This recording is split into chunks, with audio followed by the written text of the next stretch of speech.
పేడ పోతుంది. పేడ పోతే నుగ్గులు వేసుకొని గంప నిండా నుగ్గులు వేసుకొని ఎక్కడ చూసినా కానీ ఎవరు మంచులుగా అంటారు.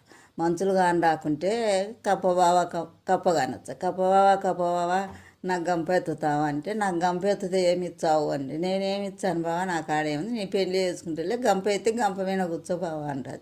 కూర్చుంటుంది. గంప మీద కూర్చున్నాక ఇంటికి ఎత్తుకుపోతుంది. ఇంటికి ఎత్తుకుపోయి దించుతుంది. దించినాక ఇంకా నీళ్ళకి పోతుంది. నీళ్ళకు కప్పని మంచిగా బాణ కింద ఇడిచి నీళ్ళకి పోతుంది. నీళ్ళకి పోయినాక వాళ్ళమ్మ ఏం చేస్తా, బాణగడగనికి పోతుంది. బాణగడగనికి పోతే కప్ప కానదు. మీ కప్ప వేసిన ఎంతలా ఉంది అని కొంచెం కప్ప వాళ్ళకి ఇసిరేస్తా కప్పను.